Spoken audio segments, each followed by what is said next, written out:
Et salut tout le monde, c'est Gigi, on se retrouve aujourd'hui pour une nouvelle game de Limite Exalan, je suis en compagnie d'Atoms. Salut tout le monde. Donc on se retrouve pour un nouveau petit BO1 indépendant, on le précise bien. Complètement comme les autres. Voilà, tous les BO limités sont, enfin on pourrait même appeler même pas ça des BO, mais je veux dire c'est des games indépendantes, des BO limités, indépendantes les unes des autres. Donc on se retrouve pour un Ondin Simic versus Dinosaur. C'est ça. On va rappeler rapidement les mécaniques du deck. Donc pour ma part, Ondin Simic, un deck ultra agressif basé sur des bons body à 1, 2, 3 TCM et des bons boosts pour les mener à la victoire avec comme des équipements comme la lame extractrice que je viens de jouer ou l'enchantement de 2 vols pour 2. Oh là là. Et aussi la faveur de héros blonde. Pour 2, +2/+2 au marqueur. Voilà. Oh là là. Excellente carte. Et pour ta part, Atoms? Original content. Et pour ma part, donc c'est du ramp à coup d'enchantement de terrain ou de communion avec le dinosaure ou le Ridley-Mock. Ouais. Et les 2 accélérateurs blancs et rouges que j'ai qu'en une seule fois malheureusement, et jouer du coup avec tout ceci des créatures. Des grosses bêtes. Parce que je vais pas juste générer du mana pour générer du mana. C'est marrant. C'est avec des grosses, pour jouer des gros dinos. Donc moi je joue mon guerrier de plonge racine, clairement l'une de mes pires cartes.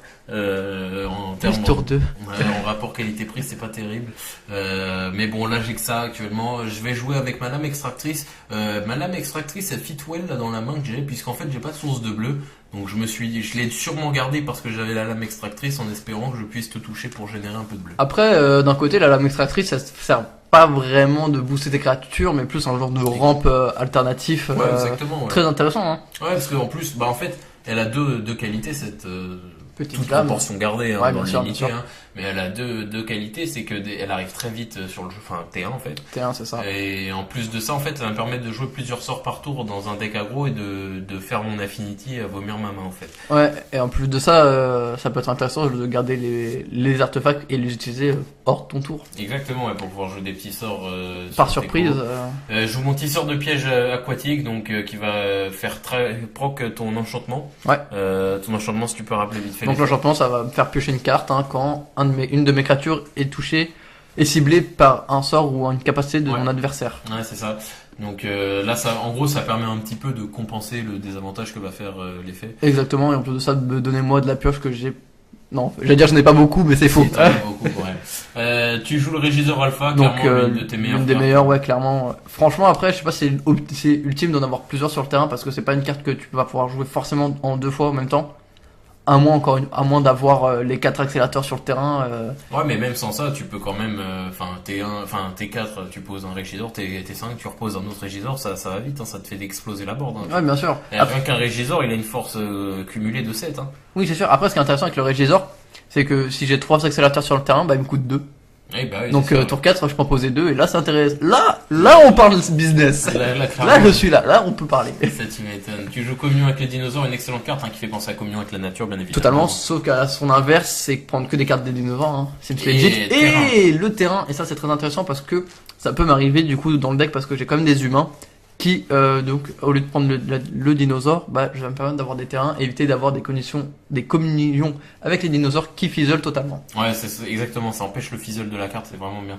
Là j'attaque avec mon guerrier de plonge racine, pour l'instant on est un peu sur du j'attaque, personne bloque.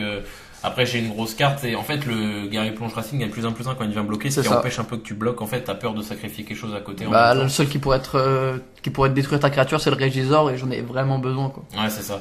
Je joue faveur, c'est pour ça que je me permets d'attaquer, parce que je sais que tu veux pas te sacrifier du Régisseur. Il est dans mon cœur. Et je joue mon faveur des héros de l'ombre, j'allais dire Régisseur aussi.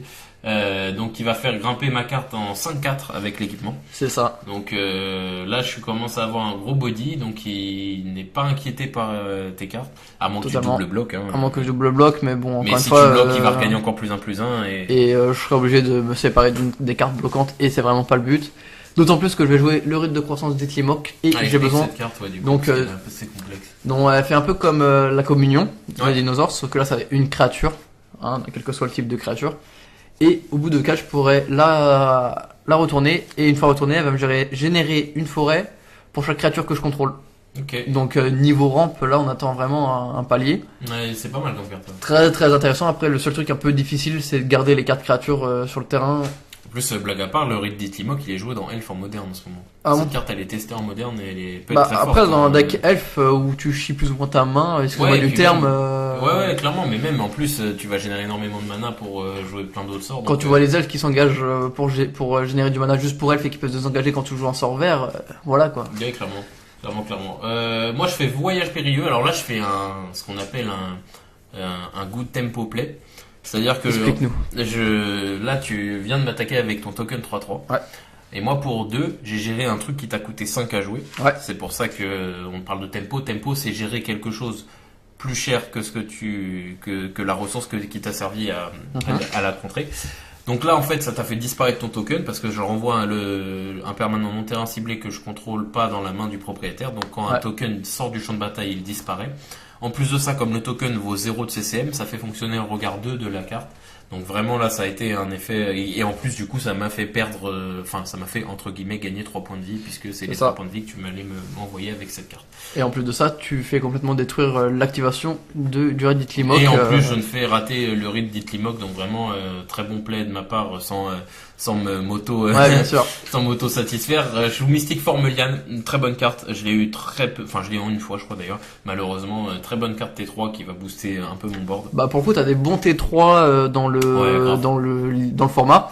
Donc franchement, on se dit ouais, T3 c'est un peu lent pour un deck aggro, mais là pour le coup, ils sont vraiment très worse les T3 entre celui qui bloque une créature pendant un tour jusqu'au prochain du tien. Donc et elle qui a boosté 2 ondins, c'est vraiment très intéressant au niveau tour 3. Même machin de Tishana là qui explore, qui est déjà une 2-2, bah elle explore, donc elle me fait du CA et en plus elle peut devenir une 3-3, c'est pas mauvais dans le format. Très toi, tu intéressant. joues carrément dans une autre cour, Egidosaur Buglar, on n'est pas on boxe pas dans la même catégorie. Ah bah là il vient de me gratter les pieds Exactement. Pour le coup, elle est pas vraiment dans le type agressif, elle est vraiment là pour me booster avec donc les énervements qui influent. Ouais, c'est un finisher. Une blessure, un finisher ou un mec pour upgrader les troupes. Si je vois que toi tu commences de ton côté d'avoir des grosses créatures et aussi en nombre, bah moi il faut que je rivalise. Là tu fais un misplay quand même, t'aurais pu me tuer avec ce tour là. Ouais, complètement. Je pense que j'ai eu peur de ta créature. Ouais, et moi je me suis dit, en fait. Et je pense que je me suis dit moi je vais retourner mon Ditlimoc, du coup je vais garder mes 4 créatures et comme ça j'aurai mon Ditlimoc, c'est vraiment worse de faire ça. Alors que t'aurais pu complètement gagner parce que là t'avais avec ton Regisor la capacité d'attaquer avec tout le monde. Ouais, c'est ça. Et j'avais pas assez de bloquants, il me restait que 3 points de vie, dans tous les cas je mourrais. Alors que là je pense que si je t'ai pas attaqué, il y a peut-être des chances que je perde la partie. Alors ouais, c'était dans le seul cas où est-ce que j'avais en main tu connais pas ma main donc tu pouvais pas le savoir, je l'avais pas, mais j'ai un ondin pour 4 qui engage toutes les créatures.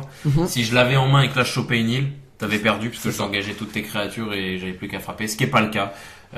Donc je concède là-dessus avec mes 3 faveurs de héros de l'onde en main. Waouh. Et du coup c'est comme ça que ça se finit, donc 1-0 pour Dino contre Ondin. Donc on voit un peu aussi de manière globale quand on prend les trois BO1 que Dino est un bon deck quand même. C'est un bon deck quand même. Là j'ai quand même gagné mes 2 peu. Ouais, c'est vrai. Après, Simi Condin est vraiment ultra agressif, très agressif sur des sorties, c'est juste no sense quoi. C'est genre. Après avec un deck dinosaure, si on se bat contre un deck à peu près du même tempo, on a l'avantage, c'est sûr. Mais contre un deck agressif, ça devient vraiment difficile. Il faut vraiment avoir la bonne sortie. Très agressif, parce que Pirate, par exemple, c'est un deck aggro, mais il est plus dans mon niveau de rapidité. Exactement. Donc voilà, c'est comme ça que se finit les games de limité Xalan, du coup. C'était la dernière aujourd'hui. Donc les games limités Xalan, on en a fait 3. On a essayé de couvrir ce qu'on pouvait. On n'a pas pu faire Vampire pour le coup, parce que j'estimais que moi perso, c'était moi plutôt qu'allait faire ce deck à la limite. J'estimais qu'il n'y avait pas assez de cartes vraiment qui combattent entre elles pour que ce soit efficace. On n'a pas eu tant que ça de bons vampires. Exactement. Non, et puis même en fait on n'a pas eu les playsets intéressants des petites cartes en fait. Donc voilà, on a pu voir Ondin Simic, un deck ultra agressif, pas cher. Pour ceux que ça intéresserait, n'hésitez pas, pour 25 €, il y a moyen de faire un très bon deck. Pirate aussi, qui est un peu plus lent mais qui est plus tempo, qui va plus utiliser de la gestion des contres et des anti-bêtes. Vraiment très sympa, très fun à jouer avec la mécanique sur les trésors. Et puis aussi Dinosaure. Dinosaure, un deck, après c'est un deck assez lent, mais si on met un peu d'argent, un peu plus quand même que pour le deck Ondin. Ouais, clairement. Il faudrait le playset des 2 accélérateurs et quelques rares, et en plus si on compte la plaine sur le cœur. Ouais. Ça peut chercher loin, mais ça peut être un très bon deck. Ça peut valoir le coup. Et même au final, avec les 4 accélérateurs, donc ça en fait 8. si vous les avez souvent en main et vous voulez jouer assez rapidement, vous pouvez quand même avoir un tempo assez agressif. Hein. Comme je disais avant, votre Régisor, vous pouvez le payer 2.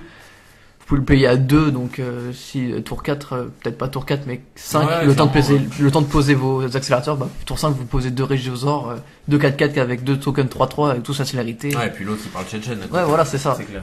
Ok, bah c'est comme ça que ça se finit. Du coup, on espère que les vidéos limitées Xalan vous auront plu. Ouais. N'hésitez pas à nous dire ce que vous pensez des decks. On fera peut-être ça pour Revolves of Xalan. Hein, peut-être, ouais. Peut-être, hein, on sait pas. Donc ouais, n'hésitez pas à nous dire ce que vous avez pensé des decks. Ouais. D'ailleurs, bon, ça fera l'objet d'une vidéo à part, hein, mais je vous le place rapidement. Actuellement, hein, c'est déjà le cas à l'heure où, je dis ça. Il y a les liens. Voilà, il y a un petit tool qui est en train de, enfin un petit outil pardon qui est en train de. Parle français, moi. Ouais, excuse-moi. Il y a un petit outil qui est disponible sur la page YouTube, qui en fait est juste à côté de notre redirection vers la page Facebook, mais tout ça on en parlera plus en détail sur notre vidéo, qui est en fait un espèce d'outil en ligne qui vous permet de consulter toutes les decklists de la chaîne. On l'a pas encore alimenté au maximum, mais on va bientôt, on le complète au fur et à mesure. Exactement. Et donc qui va vous permettre notamment de voir en détail les listes de ces decks là. C'est en anglais mais c'est assez facile de voir de quoi on parle. Exactement. Et moi sur ce, voilà. Je vous invite à liker la vidéo, lâcher un commentaire s'il y a quoi que ce soit à dire. Exactement. Vous abonner à la chaîne et de nous suivre sur Facebook. Absolument, Et partager notre contenu à tout fan de Magic. Ça c'est le plus important. Sur ce, on se dit à la prochaine fois, l'Assemblée. Salut tout le monde.